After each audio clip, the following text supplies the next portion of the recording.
Mike Norvell has lost the trust of the Florida State football players.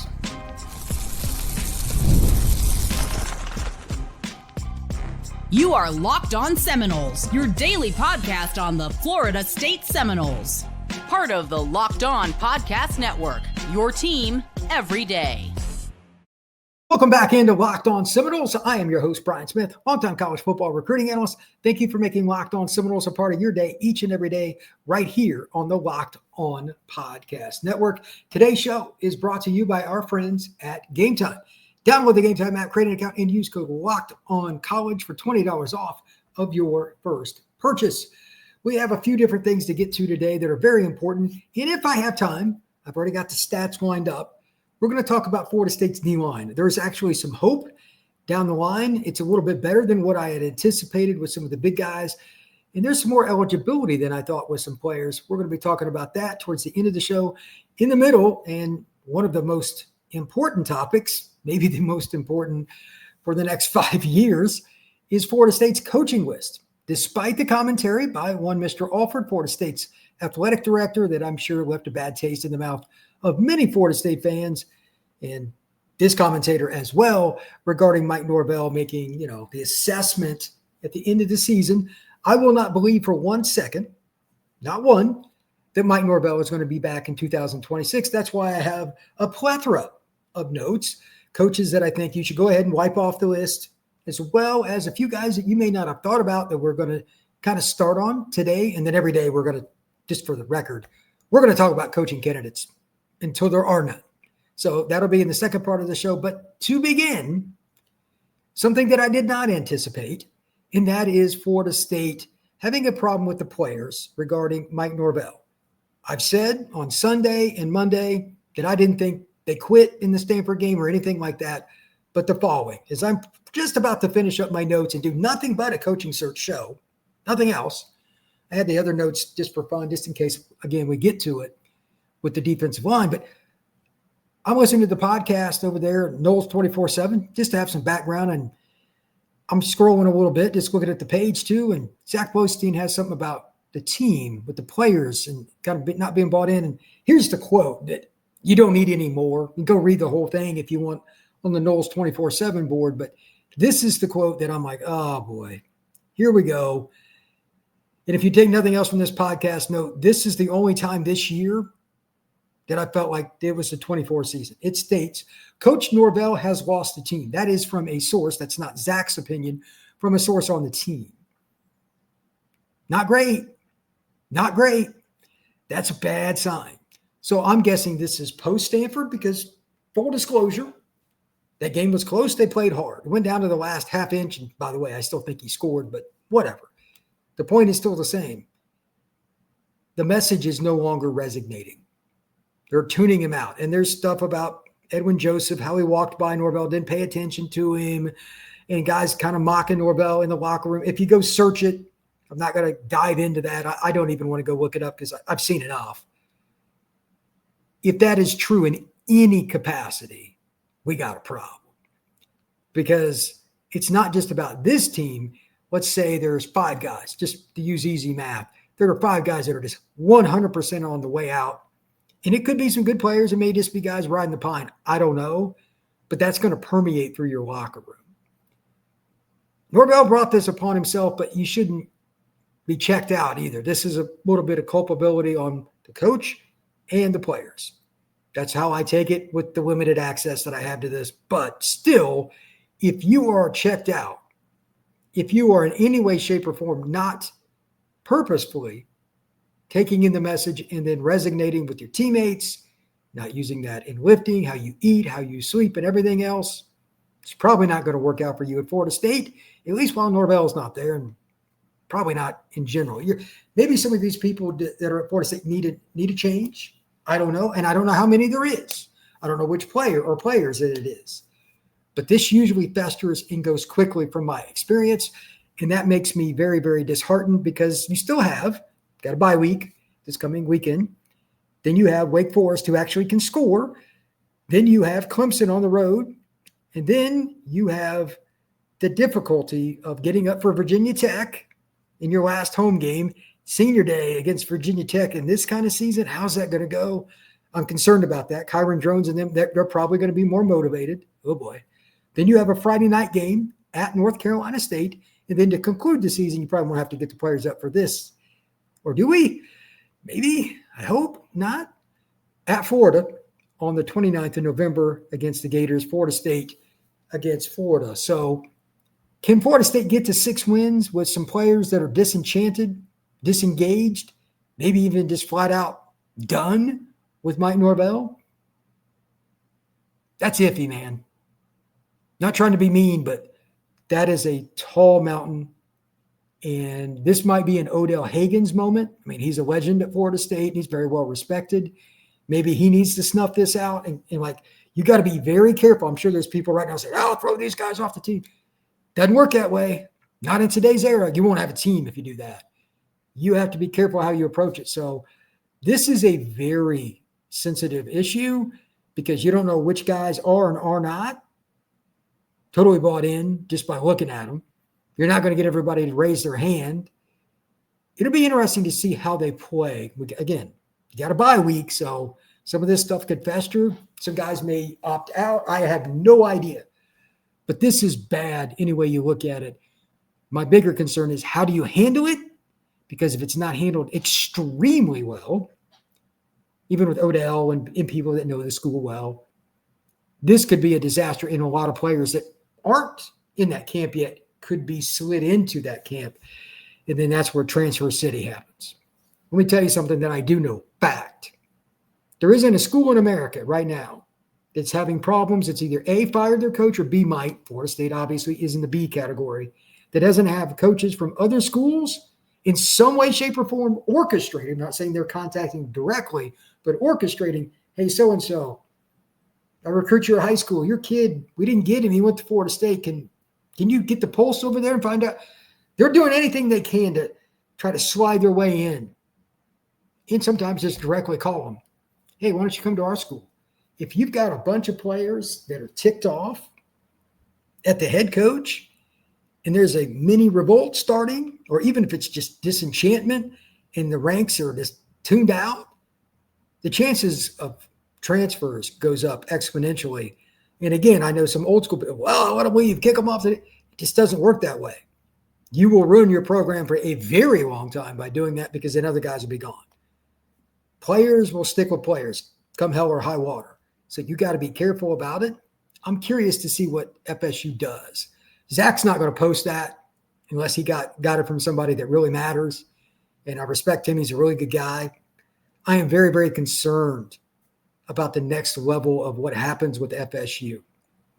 You know, even if you change coaches, you need to have players that are bought in, that while they may not have done well in the Norvell era, they're ready to help transition in the new staff, new strength staff, whatever it is. And again, I don't know how long it'll take and when it's going to be, but you have to assume there's going to be a coaching change at the end of this football season.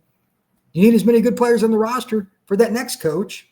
And just to be clear, with this stuff starting to come out, if you don't think this doesn't impact possible head coaches coming to Florida State, oh, no, it does. If they're hearing that kind of stuff, they're going to be like, oh, boy, who am I going to have?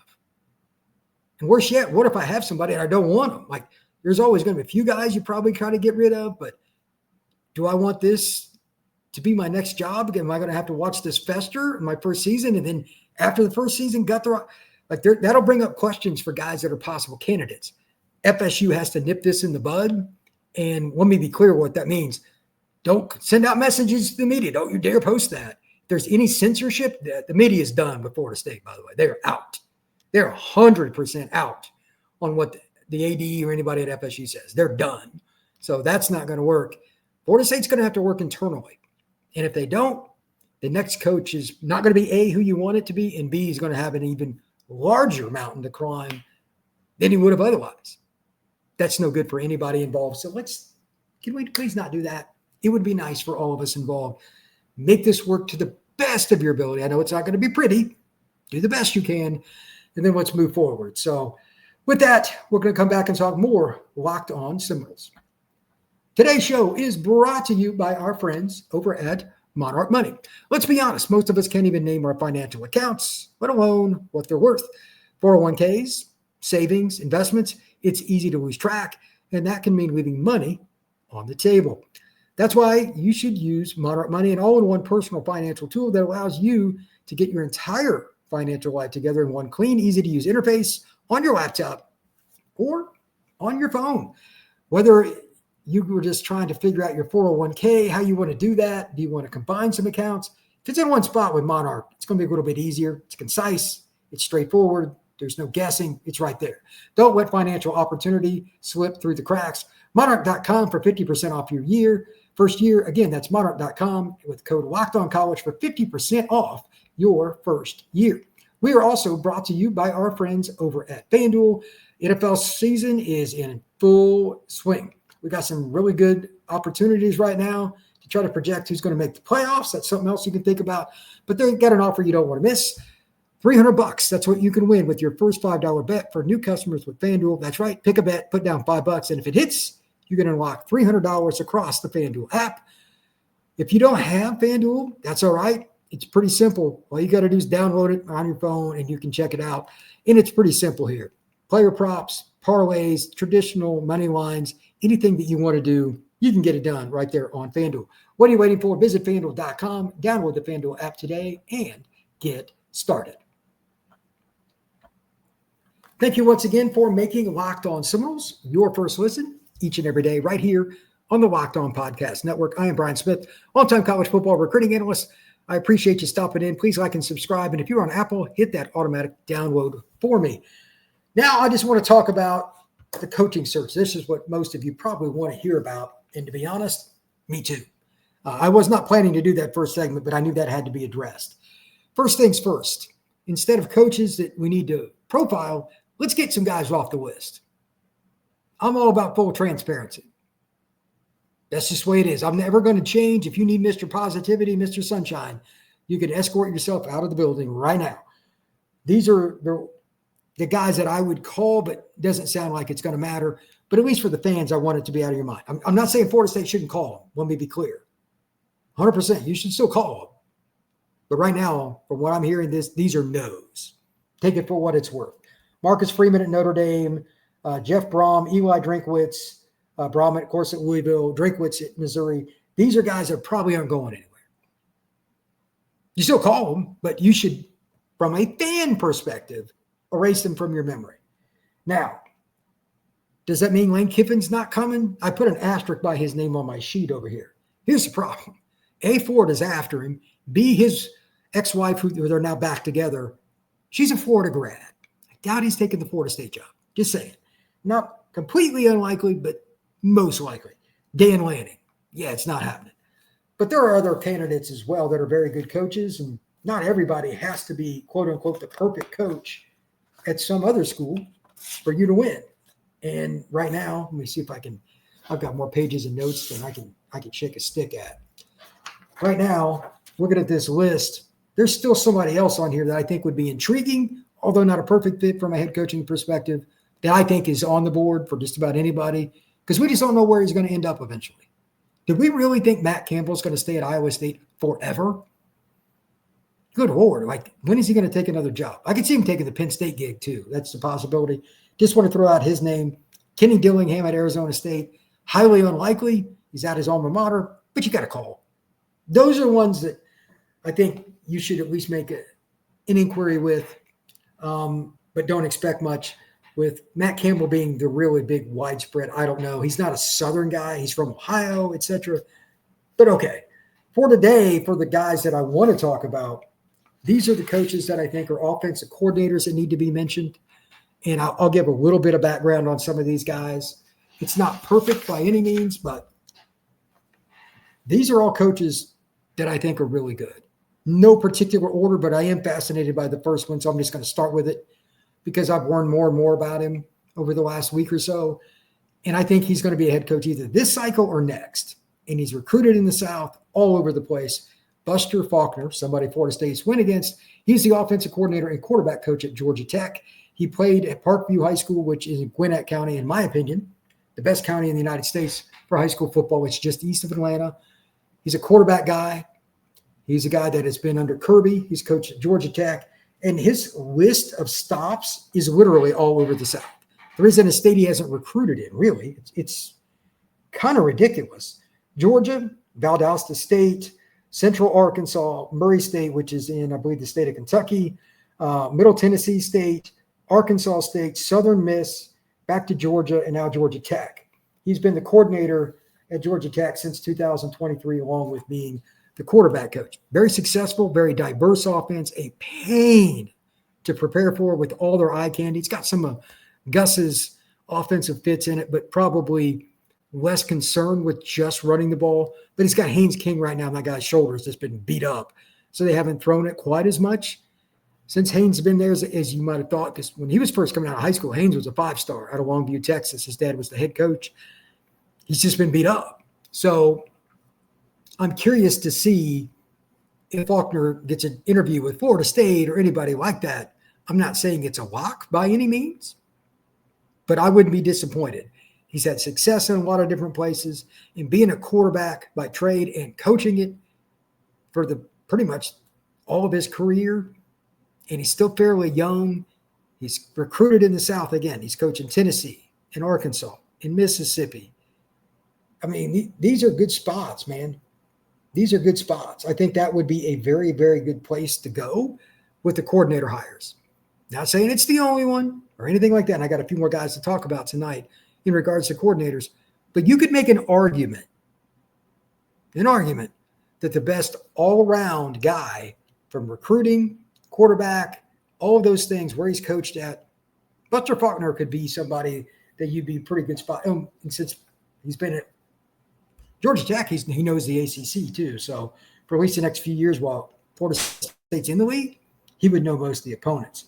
Next, this one would probably make FSU fans happy just because it hurts one of your rivals. Shannon Dawson, offensive coordinator at the University of Miami.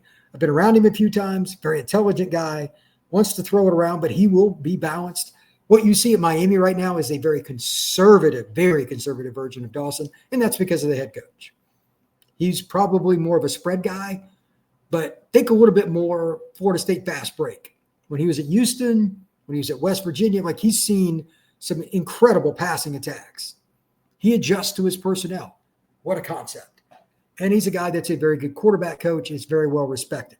I won't name the recruit or his parent, but I had a conversation with the parent the other day of an elite quarterback, and he said, we really liked Miami, but we didn't want to go there because we knew Dawson wasn't going to be at Miami much longer. And he's right.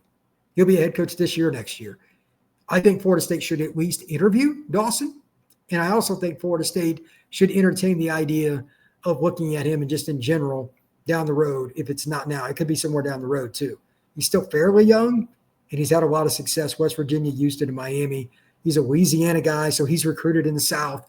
He's coached at Houston, so the I-10 corridor, he knows that area for recruiting, and now he's got South Florida ties. And you'd be taking somebody from your rival. I think he should be looked at, absolutely. Next, this one you may not know quite as much, and he doesn't have as many ties. I'm just fascinated with him. I think the first two I went with are probably the most likely because they got more ties to the South. Kirby Moore, offensive coordinator at Missouri. His brother is Kellen Moore, the quarterback that was at Boise State. That he was the receiver, etc. He was 2A State Player of the Year in the state of Washington as a senior. Had like 130-some catches for over 2,000 yards for over 30 touchdowns. So he knew how to play receiver, and he's been at Boise State and several other places. And now he's a very successful offensive coordinator for the Missouri Tigers. Now, he doesn't have the Southern ties, but Missouri runs the ball. They're very balanced. He's okay with however they get it done in any given game. They were trailing against Auburn this last week. Quarterback wasn't playing that great. He got him going in the second half. They made adjustments at halftime. Auburn's got a good defense. Offense sucks, but Auburn's got a good defense. And he got him the W. That's a good coordinator. Somebody to think about. And then finally, just because I think he's a great hire for somebody, it may not be for Florida State, just got to mention it. Will Stein, offensive coordinator at Oregon. Short passing game is tremendous. They run the football. They ran for like 300 and some yards or something like that against Rutgers. They'll use quarterback run game when they need to. They adjust. Again, it's very important. Kind of like with Dawson, he adjusts. And above all else, they just consistently put up points. He's been pretty successful out there. He's from the Austin, Texas area. I don't think he's got a serious tie to the Deep South or anything, but he's somebody you at least have to look at. Not everybody has to be the perfect fit. I think he's somebody worth the opportunity to at least consider interviewing. And I'm sure that we'll have a few interviews after this season. There's no doubt.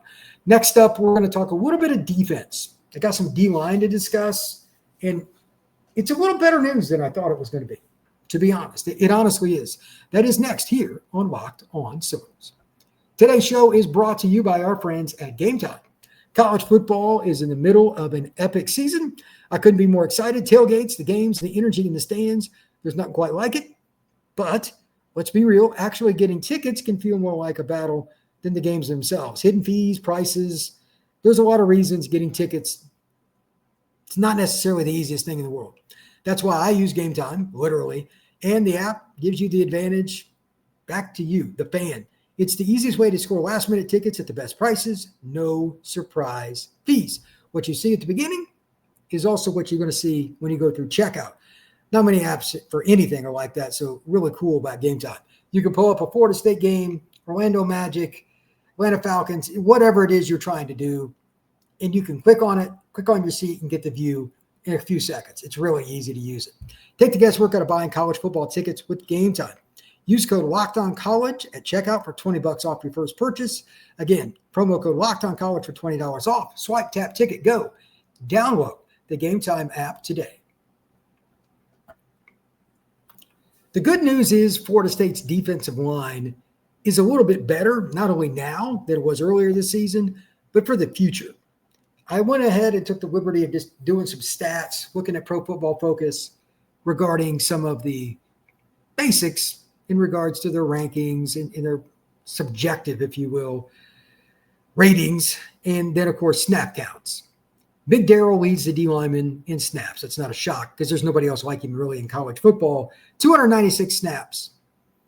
That's okay. It's not ideal. He's going to play too many this year, but he's hard to take off the field. His run grade is 86.2. He's one of the best in the country, as you would expect. He's not a great pass rusher, but he's getting doubled all the time, 56.6. Daniel Lyons, 240 reps, 74.4 against the run, 63.6 as a pass rusher. Deontay McCray, this is why you do the numbers. 188 snaps. Now, that's a lot less, so he doesn't have to really go at it quite as hard on every snap and kind of pull the energy out. He's playing far less, but still at 188. That's not a low number, and he's been pretty efficient. 81.3 against the run, according to PFF, 62.7 as a pass rusher. The Desir twins, they're very similar. 173 snaps for Mandrell, 170 for Darrell, 71.8 against the run, and 63.6 in that order for Mandrell and Darrell. And they're both similar pass rush, 64 and 66. The good news here is they both have 3 more years of eligibility.